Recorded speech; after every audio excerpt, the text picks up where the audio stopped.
Welcome to the podcast, where street smart, business smart, all kinds of smart people share their insights into the world of marketing, career journeys, and personal growth.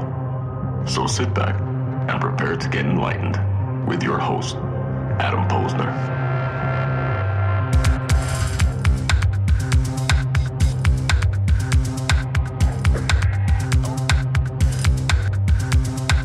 Hey, everybody, and welcome back to the podcast, where I bring you the best and brightest from the world of business, marketing, and personal growth to help you harness your inner tenacity and drive your career forward. That's what this show's about, Travis. Tribe, I'm excited to welcome my guest today, Travis Huff.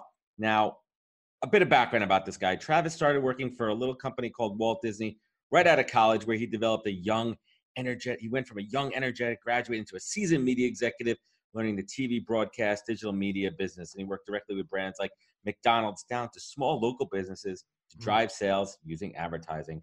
And in June of 2009, after a coffee with a friend, revealed that in the future, business owners would need this thing called Facebook and all their pages managed. And he took that idea, and Real-Time Outsource was born. Let's fast forward 11 years later. He runs a social media management firm with clients worldwide. And in February of 2015, he set off on a new adventure of podcasting. We just talked about that. I'm going to ask him about all that crazy shit on his wall there. I love it there. But he always dreamed of interviewing some of the people he looked up to in the marketing and entrepreneurship world. Dude, our world is similar, man. And they wouldn't come to Fresno to chat, so he said, let's bring it to them. And the Be Real show was invented, and now in its fifth season, almost 200 episodes, 200 plus, as we just corrected, recorded 207.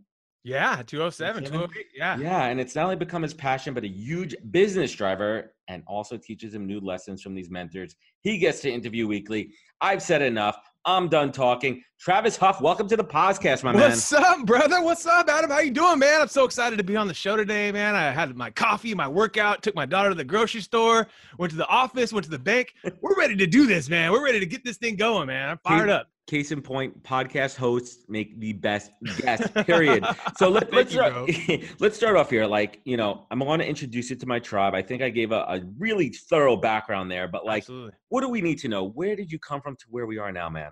Yeah, so I'm a little kid, not little kid, but tall kid from Fresno.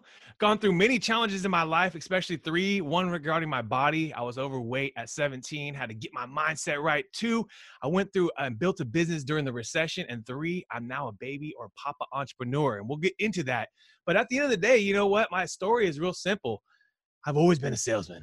I've always loved business. You know, I was selling stuff out of the house and I didn't even know it. You know, you don't even really know you're a business person until you actually are. You know, it's like you realize when you look back, like all this shit, like I was a paper boy. I was selling stuff out of my house. I had a lemonade stand. Right. These are all businesses. You don't think about it as a kid, but those that love, you know, making money, selling something, providing a product and doing it in a fun, creative way, possibly it's in you, you know? And so I got the opportunity, man, after Fresno State. I went to Fresno State, got a business degree. And my true practice, I could have just been an accountant because my father is an accountant. And maybe in some cases, you know, his practice is really grown. So maybe that was the wrong approach. I don't know. We'll dig into it. Yeah, absolutely. It's helped me every day because you have to know your numbers and your money as a business owner, number one. But he really wanted me to become an accountant. Okay. Yeah. And then along the journey, I came across the advertising world and marketing. And I came up with coming up with campaigns and developing creative. And I got a blessing to work on a Yahoo campaign when Yahoo was a thing. It still is. Yahoo Fantasy. It's still around, right? They bought some good properties. Let's not discount Yahoo too much. Oh, I love Yahoo because actually Yahoo Fantasy, I'm a huge fantasy advocate. So they do actually have a good fantasy platform. I mean, a lot of my shit's on CBS. I don't like CBS. I actually Yahoo, but we're going down the wrong path here. Absolutely. But hey, actually, so getting into this is I got the blessing and opportunity to work for the Disney company under the ABC television brand, folks. And this was in the pinnacle of the industry. 2005, June of 2005. Is when I graduated. I started not too long after that. I think I had like a 3-week break. Boom, right into my job. And I got, you know, handed a list of clients that, you know, maybe had ad campaigns, maybe didn't. This is your client list. Let's reach out to them, learn the business. Obviously, you're learning from the ground up when you start as an executive of anything. And you're selling air on TV. You're selling something that's literally air. But really, at the end of the day, just got the opportunity and shot to go and see and make advertising happen. You know, like I could actually create a campaign for a customer, put it on the air and see if it worked, you know, and actually, it's tangible. It was really cool to be able to do that. And also that was my creative side. That was the side that I wouldn't have gotten in the accounting, and things have not changed, folks. You know, I'm now 15 years later, but literally in 2008, November of 2008, okay, I'm sitting down with the coffee with a buddy, my buddy Jason from school, from Craig School, Fresno State. And he says, you know what? People are going to need their Facebook pages managed. Businesses are going to Someone's going to manage. Someone's got to take care of it. And who's going to do it? He's like, I'm not doing it. I'm in commercial real estate. I'm making all this money because, you know, it was booming at that time. He's still in real estate. So he loved real estate. But he was like, I'm not going to do this idea. Run with it, man. And boom, that was the idea. PowerPoint, you know, make it simple PowerPoint. And the idea hasn't stopped. That's today, awesome. Still 11 years, coming up on 11 years in June. The number one request we get, Adam, is Facebook. Facebook is there, man. It's relevant. So let's talk shop for a moment, right? Like you say, Absolutely. quote, so you say social media is all about consistency, right? Like you quote that. So most businesses, brands, and agencies, they struggle to meet the demands for one reason or another. Tell us how you help with that. Absolutely. I mean, at the end of the day, we now have a team. It started with just me and my sister. She was my team member.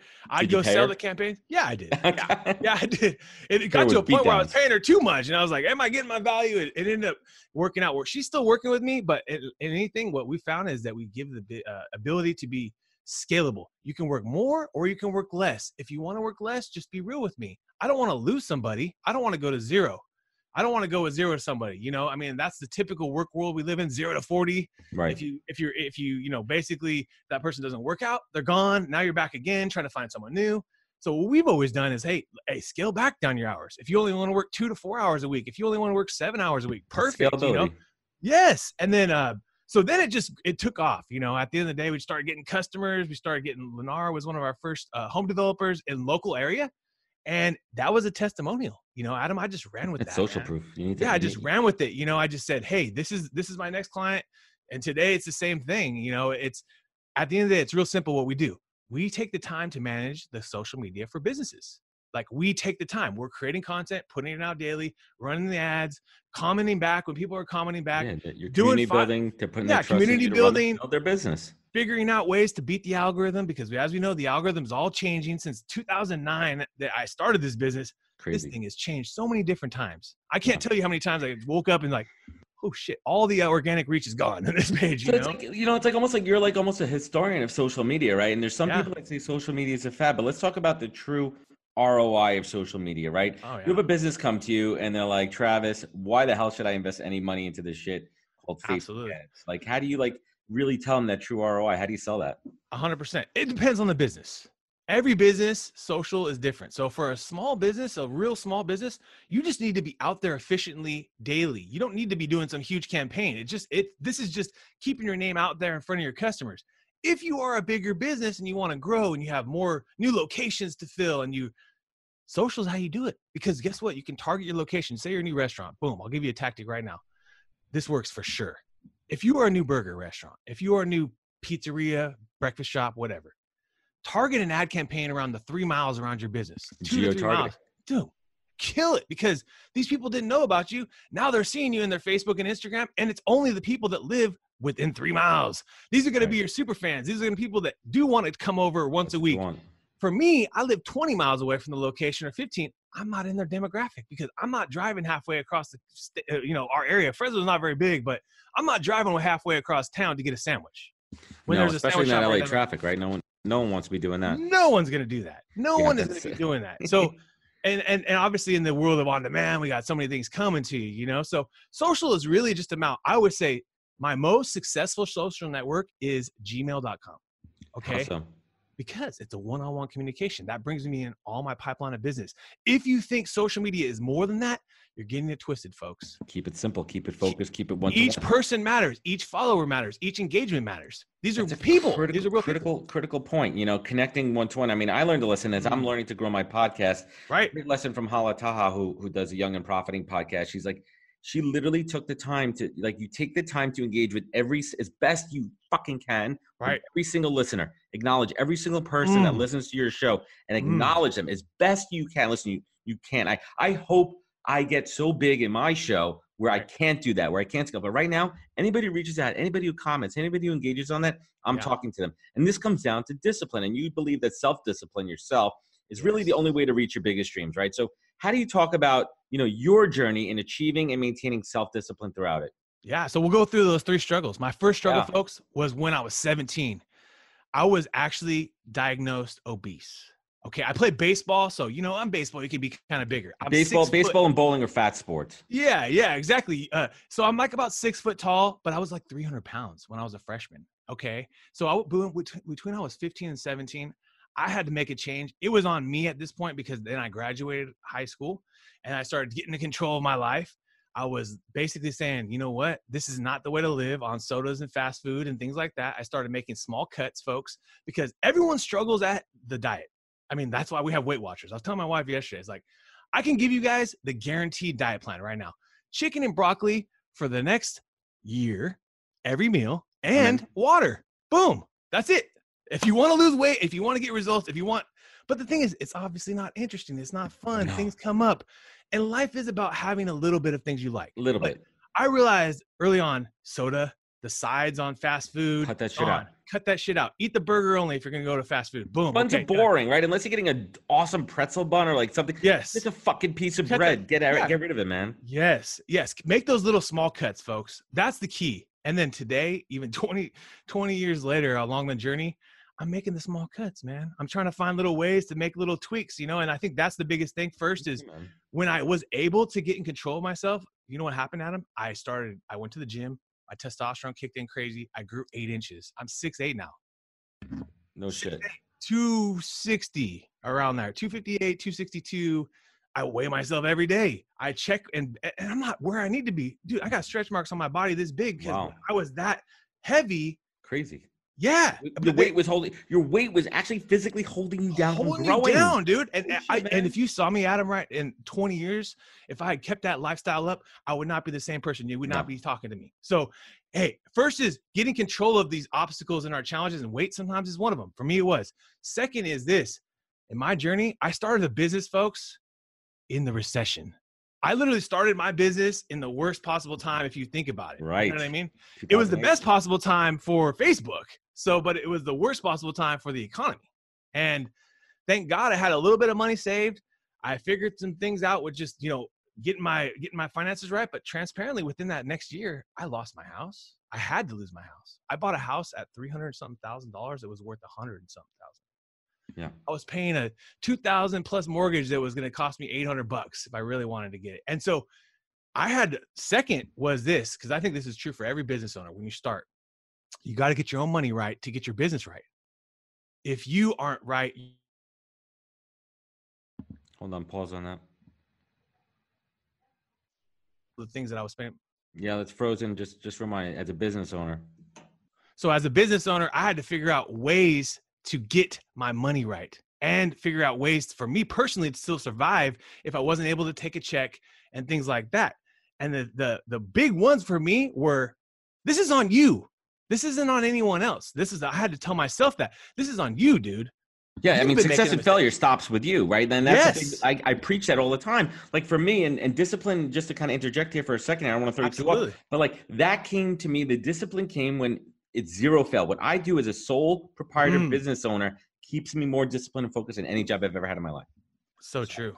Oh, it's so true. I mean, it's absolutely true, Adam. It's the biggest challenge you'll ever have in your life is being a business owner and running the life of a person and just trying to live it all.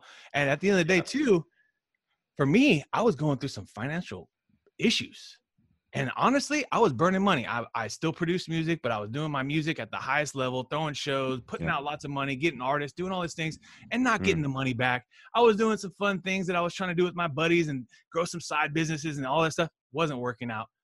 And you know what? I had to look at myself and say, you are the reason why you are having money issues. Sell the house. Done. Short sell it. That's a blessing. Boom. Get out of that debt. Okay, cool. Pay off your credit cards. Number one, huge. How many credit cards? Don't have any fucking cards. I was running out of credit card debt. If you guys know, in 2009, they went from 11% to 22% on your goddamn credit card. Next thing you know, you look at the bill and you're paying all you're doing is paying interest. Yeah. If you're paying minimum payments, it's all interest. And so you're never getting the principal paid off. So I got the wherewithal to get those things paid off. And the big ones that built the momentum were I was partying a little too much, going out, having drinks. That was part of life. Okay, get it, but cut that back down a little bit. You know, strategize when you want to go out. You don't got to go out 3-4 days a week. And second was this, folks, and it's so simple and easy. It's food. And that was, I wasn't eating bad at this point, Adam. I wasn't eating bad, but I was eating like Chipotle or getting things that were convenient. And I wasn't making my own food. I wasn't making my own, you know, meals. And that truly gave me the momentum. And I still, I was joking with my wife, we made a $2 meal prep last night, a chicken and veggie and cauliflower rice and broccoli and all these good things.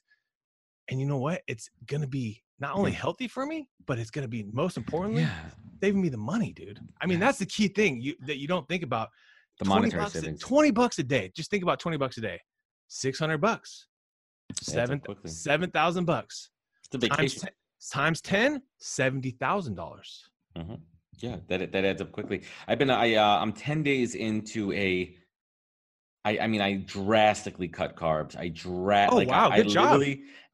Thanks, man. And the first couple of days were rough, man. And I didn't realize how many carbs I actually eat. And I've been on no sugar for a while. Right. I cut sugar out of my coffee 4 years ago. I literally just drink coffee, either black or like a little bit of cream, a little bit of half and half. But it's a journey there, right? So let's switch gears a little bit and let's talk about entrepreneurship. And like, you know, we say we don't become an entrepreneur. You and I are both business owners. Yes. Don't become an entrepreneur if you think you're going to work less hours. And for me, NHP Talent Group is my third baby after my two beautiful kids. And I honestly believe in what you said, because when you're not giving it 100%, then like, don't blame anybody else but yourself for the business going down. So how do you manage real-time outsource along with your personal life, your family, and everything else? How do you keep all this shit together, man? You know what? It's freaking hard. Yeah, I'll be straight up. It is not easy. And I always tell people that all the time. I've been working for 10 years every single day. Mm-hmm. Every single day. And if you run social media campaigns and you have social media clients, people are sending you shit. There might be someone blasting your page that day. You just don't know what's going to come up. So in this business, it's truly an everyday work grind business. I get it. And you know what? The truth is, you got to just have that mindset. And when you get down that path of like, woe is me and this and that, I always reflect on a few things. If you can flush the toilet and get fresh water, you are like ahead of 90% of the world. And so, and if you can do those things and just get the simplest shit that you think about, the water that you can drink right now, the fact that you can flush your toilet and it's 2 seconds away from you. It's not, 20 miles away from you in a hole somewhere. Yeah. That's real life shit. That is all that really matters. And then you come back and say, oh, this shit, this email, this report, this, no big deal. Got this shit. No big deal. I got it. And I think that's the biggest thing I've always found, especially now being a dad, because I'm with my daughter every day. I let my wife hustle. She's a psychologist. So I let her hustle. I don't want to hold her back from her doctorate. She is a doctor. She loves that. And she doesn't want to be just a housewife full time. She wants to go hustle and work hard. That's what she loves to do. So 4 days a week, I let her hustle and I'm taking on all those responsibilities. Now, about a few months ago, about 4 or 5 months ago, I started realizing, okay, there's certain things that are going to be not working here. One was sleep. We had to figure out sleep. So we got my daughter on a little sleep schedule, paid a professional, helped us, got us on a plan. Got a sleep train, man. Yes. And now, that was the key. And then the next was kind of bringing some people to come to the house at least 2 hours, I would say 2 to 3 hours every day on those days that I'm gone, at least, a few of them. Now we got, I think it's Tuesday, Thursday, and Fridays. So for me, it's just having that little bit of help gives me that time to focus. I have a walking scaling and sourcing, man. Outsourcing. Right behind me here, I got a walking treadmill, so I walk and I work. And I like that. Yeah. It's as a dad now, I got to do things that are somewhat efficient. Yeah. So, let's do a little TV time out here, and because we are recording on video, why don't we take a quick little tour of your wall of fame behind you? Oh yeah, dude. Why don't we take a look at what's happening here? Why don't you point out some new notable? We got some cool shit. I love cool shit. Take us to your wall, man. Some of my heroes, man. So when I was a kid, I used to always just collect autographs. So I basically have collected these autographs over my whole life. I never paid for them. These are autographs that you've gotten yourself, right? Like I've you met myself, the person, you get it. Or I actually just sent them the mail, the mail. Old school. So Evil Knievel was one of my favorites. Roger Starbuck, because I'm a huge Dallas Cowboys fan. Saw that. I'm a Giants fan, man. If you look on this side these guys just got a great new coach. I'm cool with him. You know what? We'll see, man. We'll see. I'm excited for the direction instead of going to like a young coach. Is that No Doubt? Is that No Doubt right there? Yeah, we got No Doubt. Al Pacino right there. Did you meet him or you sent that to him? That's sent to him, and actually he wrote your name to it. So a lot of these celebrities, they'd actually write your name. And then John Voight's you watch Ray Donovan? Oh yeah. Yeah, Unbelievable. It's so Travis, God bless. The Rock. Oh, The Rock. The Rock is a man. Dude. Adam West, John Travolta, John Wooden, one of my freaking heroes right here. John Wooden. Yep. One of the greatest basketball coaches. George Martin. A lot of people don't know he was the producer of the Beatles. Yeah, of course. Look at that. Produced the Beatles. Ice Cube, Neil Diamond, Billy Joel. Yeah, Elton. Johnny Depp, Elton John. Look at this Wall of Fame here. Dude, it goes all the way around, all the way here. I love it. I got Trump up there even when he used to sign autographs back in the day. He's got a great signature, man. I love it. It's signature. Like the craziest signature you've ever seen. So let's get back to it here, right? And I read, let's talk about entrepreneurship a little bit. And I read that you advise, when you're advising on investment opportunities, about how young entrepreneurs should not focus, on generating enough income first, but rather focus on the idea. What does that exactly mean? Well, I think the most important thing is, first off, this is the truth. There's tons of ideas out there. Okay. So it's a combination. In this world, you got to have a great idea, but I always find that the best ideas happen when you're just listening. Okay. So my first business, Real-Time Outsource, was my buddy Jason. Last year, my second business happened from a customer. I was sitting down with my customer, Jim, and he says, hey, you know what? People are going to need, I need my reviews. I need my reputation managed. I need a software to manage this for me. I can't do this myself. And so I said, hey, let's figure out a way to get a software that we could white label. So we're not going to develop it ourselves, but we can white label it, put it under our brand, and give this to our customers, if they need this. And it's unbelievable because unlike my social media management business, my software it works like for you. And you don't have to do a lot of the work and the grind. Right, the upfront work, yeah. In the upfront work, yes. Getting the things launched and getting it ready is easy compared to how much grind is in social, man. So I now believe this, okay? Listen to what's around you. Take it. If your customer is going to tell you they're going to be your first customer, go get that business. Yep. Because like Jim said, I will be your first check in this business if you go figure out the software and get and vet it out and make sure it's legit and figure it out for me. Boom, first customer, okay? You got to get the check though too. Because in this world, it's blood. If you can't get a check, no one's going to give you thousands of checks if you can't get one. You're not going to build $1 million, $100 million, trillion, $1 billion business if you can't get one damn check. Right, Adam? I mean, it's like, and so many of these new entrepreneurs now are selling courses and they're doing all this thing. And some are making a lot of money. But the thing is this, is it a one-time sale or is it going to be reoccurring? Is the next part of the question. Is this, I love a business that you can get where you can also maybe have some reoccurring revenue.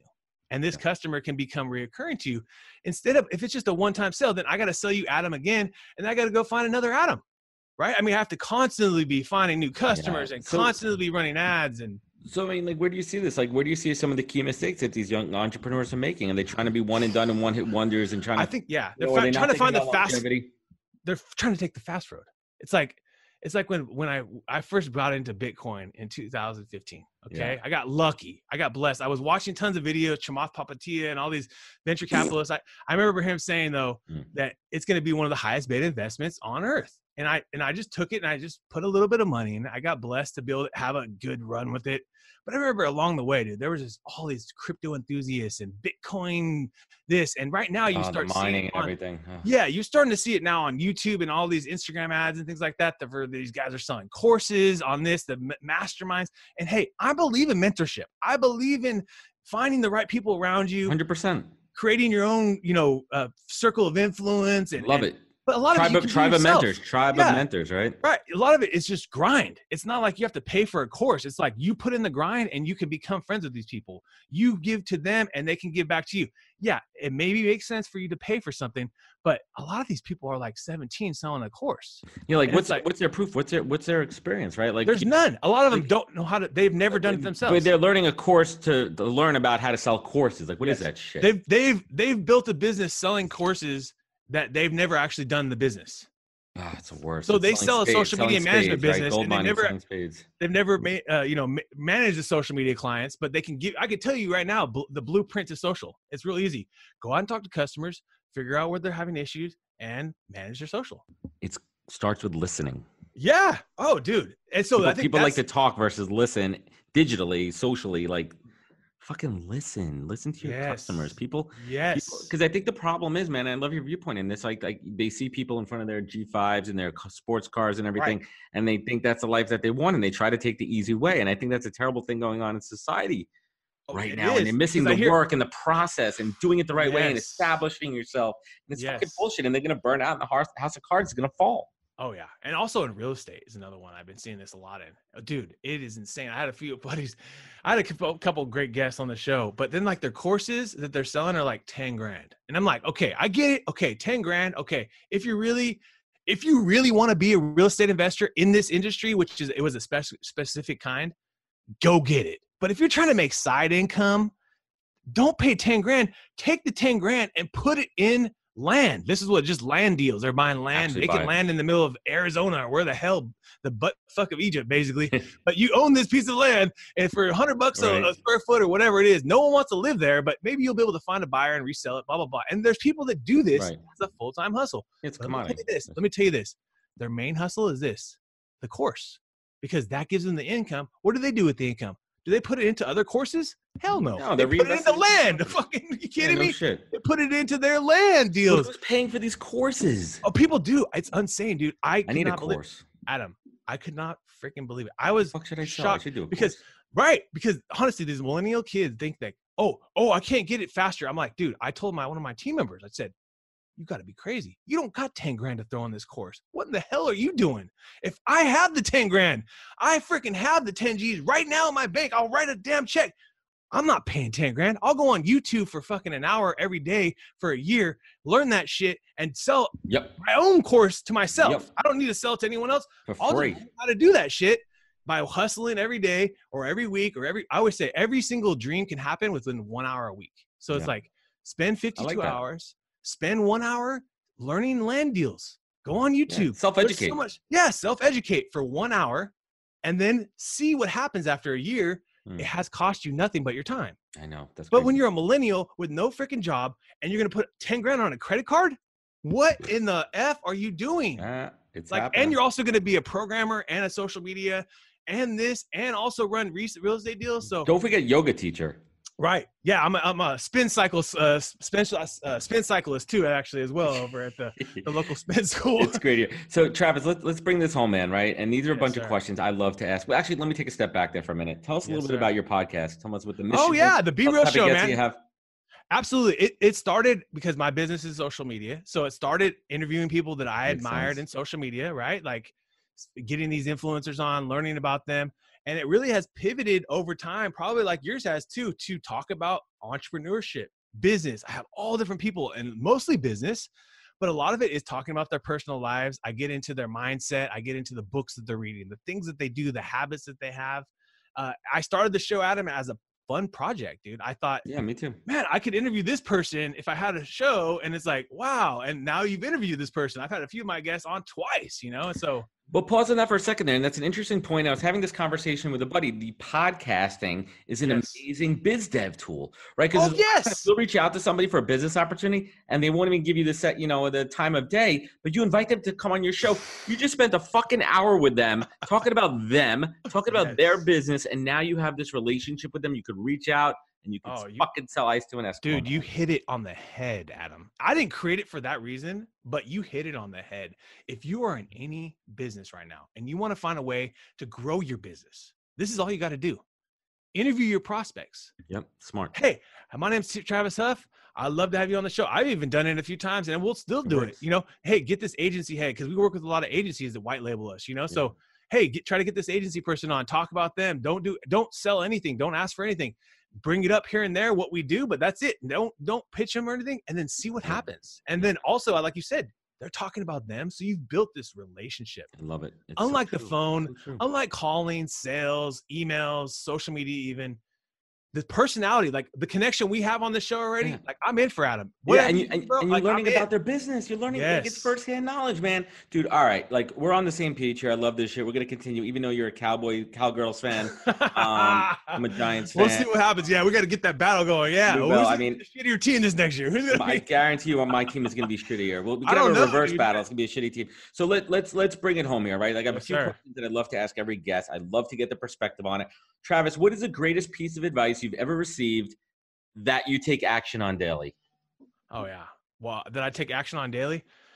Well, I think as my father, there's so many different pieces of advice you get over time, but I think my dad is one, and is this: don't spend more than you make.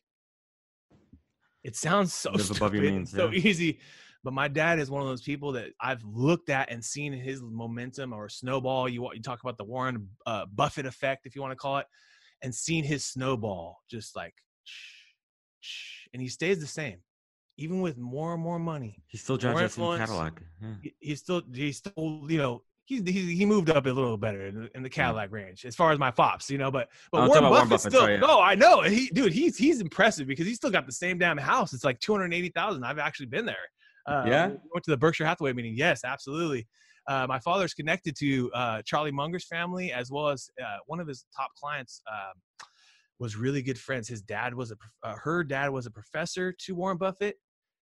Warren came to her and her dad, because she was young at the time. Right. She's old. She's gone and passed now, but her dad, and he got Berkshire Hathaway B shares for $40 or something. Now $300,000 per share, $40.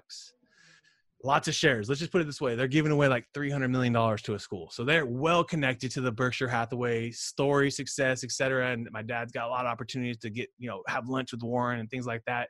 But the point is, I'll tell you, is I've seen his snowball just increase, but he keeps the same mentality. He goes to the grocery store. He finds the deals at the grocery store. He's not the guy that should be getting the deals. He could be paying full price for everything. He has the fun of that. And so I think I kind of found that too. Like I have fun finding the deals, finding the value. Even though you have more money, success, influence, whatever, you still find the value in everything. Everything. Think about why rich people get rich. Oh yeah, they're conscious of their money, right? Like absolutely. So it's crazy, man. So what would you say to date is your greatest professional accomplishment? Professional. Dang, that's hard, man. Well, I'm not like one to give myself a ton of accolades, but I will say this: after being in business for 10 years, I will say that is my greatest accomplishment, because I've had a variety of different other businesses along the way. In college, even after or during Real Time, I had other little things I was working on, but Real Time was the one that stuck, and Real Time was the one that has continually stuck.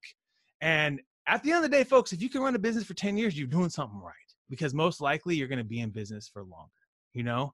The average business goes out of business in 2 years or so, and you, as you know, Adam, right now, dude, big businesses go out of business. Like we've seen. Yeah, I see it in my world. Advertising, these behemoths of advertising, J. Walter Thompson's, like they're going down. Yes. Crazy. Especially in the agency business. Oh, it's a hard business. It's changed. It is 100%, man. What's your superpower? What do you do better than anyone in this world that makes you who you are? My superpower, I would say positivity. I say that I always look at things in a positive light. I was at the grocery store this morning. The lady asked me, "Hey, how's your morning?" I said, "My morning's wonderful." She said, "Wonderful. Wow." And she was just taken away by it. I said that, I have my daughter here. Most people could be overwhelmed. They say this sucks, whatever. I said, shoot, I got a chance to go to the morning gym this morning, 5 a.m. I got to come home, hang out with my daughter. We're hanging out. I said, I got a podcast coming up. I'm going to be rocking out after that. I got more meetings this afternoon, workflow. I said, there's nothing more to be happy about, especially I tell her this. And this is something for every business owner, everybody. When you are a business owner, you got to think about every day is Friday. Every day, because in the typical Monday to the Friday jobs, what do you think everyone's looking forward to? Friday. Hey, it's Friday. We made it. We made it through the week. Oh, hey, let's go. When you're an entrepreneur, when you're a business owner and everything's on you, every day needs to be Friday in your mind, because otherwise you're going to get too stressed out. Think of it that way. Just remind yourself. Put yourself in that mindset, because it's all on you. You are in control of that. And when you're having those down days, you got to tell yourself, hey, man, turn on some fun music. Music always changes my mindset. I don't know about you, Adam, but put on some music you like, and just or a podcast or a book or something, and just realize it's all good. Nothing's going to happen today. If it doesn't work out, you'll get your goals done Saturday. You'll get it done. You'll get it done, man. So we throw around this concept of legacy, man, right? What, and it changes in your life, right? From your 20s, when you don't even know what the fuck it means. You're not even thinking about it. Building a business, you get married, and then kids start to come into play, right? Right. So what is that word, legacy? What legacy do you want to leave behind? How do you want to be remembered, Travis? I want to be an amazing father. number one, I'm making my life around my daughter. My whole life I hear you. is dedicated to her, my wife, my friends, my family. I want to be a good person that people loved, that people that know that I love them. And, you know, I don't have anything real crazy beyond that. You know, I want people to know that music can get you out of hard places, and smile at people that freaking are frowning at you, and open the door for someone that's an asshole.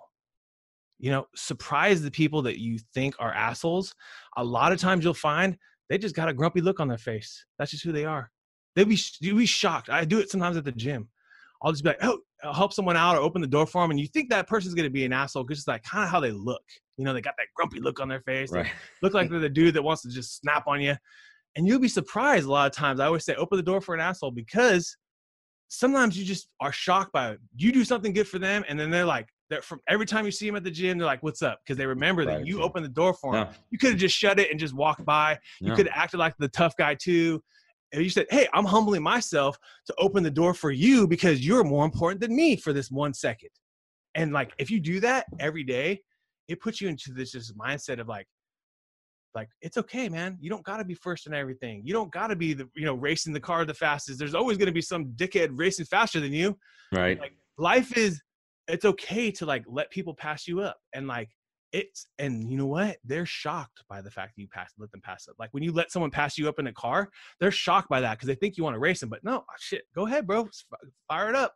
Like, and it's no worries. And the same thing with open the door, and then they're taken back by that. So I always find that, like, just try to do those little things. And that's what I hope my life will represent. You know? Yeah, man. No, that's fucking great, man. And I love my daughter Nina and my son Ali. I mean, those are my North Stars. And I absolutely love that you're a musician, you make music, and you titled your latest album Little Layla, right? Oh yeah. That's Little Layla, baby. And like, Incredible. I love that you dedicated to your daughter there.